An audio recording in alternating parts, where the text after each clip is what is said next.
রাধে রাধে বন্ধুরা, অমৃত কথা বাংলা চ্যানেলের নতুন পর্বে আপনাদের সকলকে স্বাগত জানাচ্ছি। আজকের পর্বে বলবো কুম্ভ মেলার ইতিহাস। কুম্ভ মেলা কেন পালিত হয়, এই মেলার সূচনা কবে থেকে এবং এই মেলার নেপথ্যে যে কাহিনী রয়েছে সেই কাহিনী আপনাদের আজকে শোনাবো। ভিডিওটি অবশ্যই শেষ পর্যন্ত দেখতে থাকুন, রয়েছে অনেক তথ্য আপনাদের জন্য। এই রকম আরো ভিডিও পেতে অবশ্যই অমৃত কথা বাংলা চ্যানেলটিকে অতি অবশ্যই সাবস্ক্রাইব করুন, লাইক করুন, শেয়ার করুন আর ধার্মিক নোটিফিকেশন ঘন্টাটি বাজিয়ে দেবেন। হিন্দু এবং সনাতন ধর্মাবলম্বীদের অন্যতম প্রধান একটি উৎসবই হলো কুম্ভ মেলা।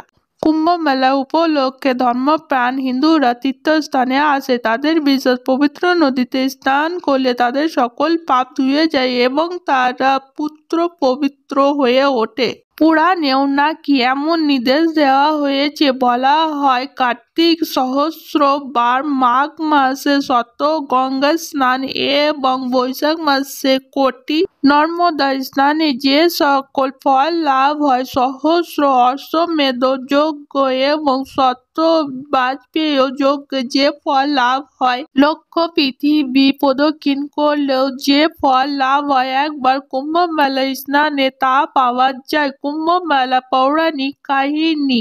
দেবরাজ ইন্দ্র তপস্যাপ্রীত হলে নারায়ণ সিন্ধু কন্যা রূপে দেবী লক্ষ্মীকে জন্মগ্রহণ করতে আদেশ দিলেন। তিনি তারপর দেবতাদের নিয়ে সমুদ্র মন্থন করতে বললেন পিতামহ ব্রহ্মাকে। এই বিশাল কাজ শুধু দেবতাদের পক্ষে সম্ভব ছিল না, এই কারণে অসুরদের সাথে নিতে বললেন। তিনি সমুদ্র মন্থন শেষ হলে দেবী লক্ষ্মী আর ধন্বন্তরী উঠে আসলেন সমুদ্র থেকে। দেবতাদের বৈদ্য ছিলেন ধন্বন্তরী, তিনি আসবেন অমৃত কুম্ভ নিয়ে। কথা হয়েছিল মন্থনে যা কিছু সম্পদ উঠে আসবে তা সমান ভাগে ভাগ করে নেবে। দেবতা এবং অসুরেরা কথা মতো সমুদ্র মন্থন শুরু হয়ে গেল। এরপর ধীরে ধীরে দেব দৈব ধন্বন্তরী উঠে আসেন অমৃত ভরা কুম্ভ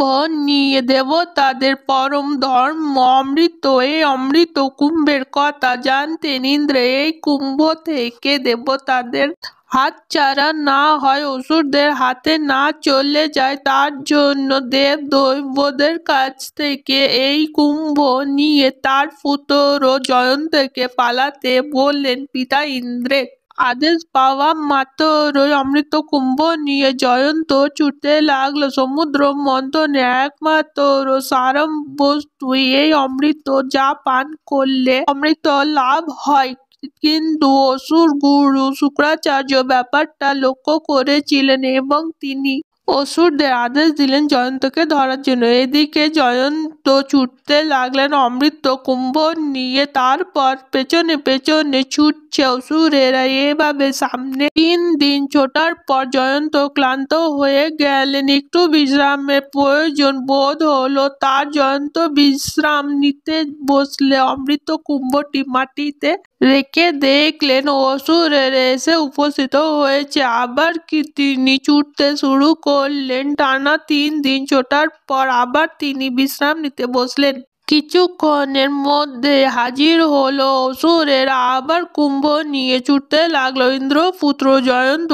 এভাবে জয়ন্ত 3 দিন পর পর অমৃত কুম্ভ নামিয়ে রেখেছিলেন 4টি জায়গায়। 12 দিন পরে ফিরে এসে সমুদ্র মন্থনের ক্ষেত্রে কুম্ভ নিয়ে পালানোর সময় জয়ন্ত হরিদ্বার, প্রয়াগরাজ, নাসিক এবং উজ্জয়িনীতে অমৃত ভরা কুম্ভ নামিয়ে রেখে বিশ্রাম করেছিলেন। কুম্ভ নামাবার সময় কয়েক ফোঁটা পড়েছিল হরিদ্বারে এবং প্রয়াগে।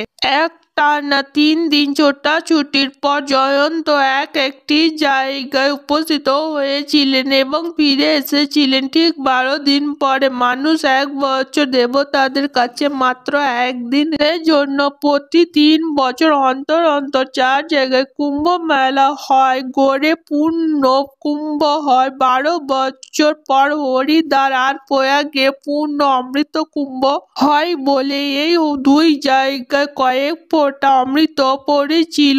এই জন্য কুম্ভযোগে স্নানের ফলাফলের কথা তো বললাম। সাধু সন্ন্যাসী মহাপুরুষ এবং গৃহীদের অমৃত প্রাপ্তি মেলা হলো এই কুম্ভ মেলা। ভারতবর্ষে 4টি স্থানে 12 বছর অন্তর পূর্ণ কুম্ভ অনুষ্ঠিত হয়। এই যজ্ঞে বৃহস্পতি মেষ রাশিতে, রবির সঙ্গে চন্দ্র মকর রাশিতে মিলন সময়ে অমাবস্যা তিথিতে তীর্থরাজ প্রয়াগে পূর্ণ কুম্ভ যোগ উপস্থিত হয়। কর্কট রাশিতে বৃহস্পতির সঙ্গে রবি ও চন্দ্রের মিলনে অমাবস্যা তিথিতে কুম্ভ মেলা যোগ হয়।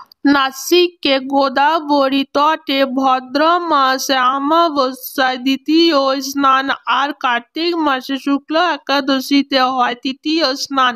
তুলা রাশিতে বৃহস্পতি, রবি ও চন্দ্রের অবস্থানকালে অমাবস্যা তিথিতে উজ্জয়িনী শিপ্রা তটে মুক্তিপ্রদ কুম্ভ যোগ উপস্থিত হয়।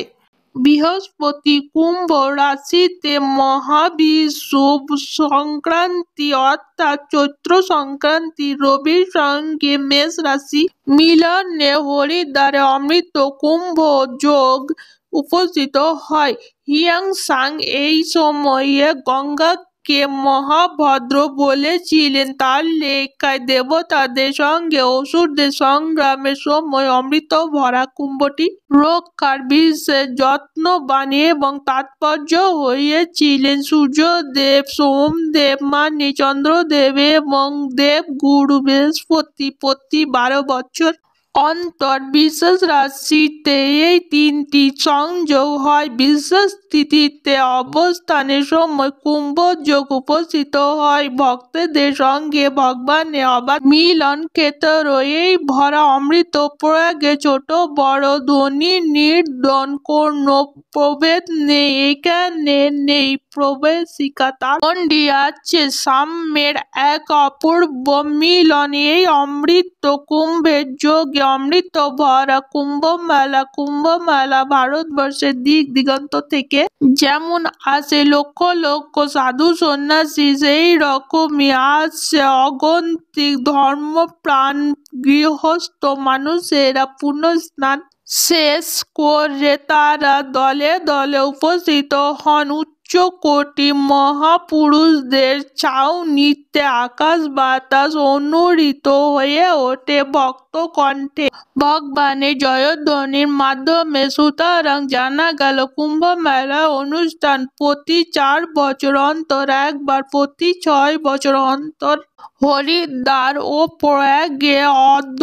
কুম্ভ আয়োজিত হয়। প্রতি 12 বছর অন্তর প্রয়াগে, হরিদ্বার, উজ্জয়িনী, নাসিকে পূর্ণ কুম্ভ আয়োজিত হয়। 12টি পূর্ণ কুম্ভ অর্থাৎ 144টি বছর অন্তর প্রয়াগে আয়োজিত হয় মহাকুম্ভ। 2013 সালে কুম্ভ মেলাটি ছিল একটি মহাকুম্ভ। আজকের পর্ব এই পর্যন্তই। অমৃত কথা বাংলা চ্যানেলের সঙ্গে থাকার জন্য আপনাদের অনেক অনেক ধন্যবাদ। রাধে রাধে।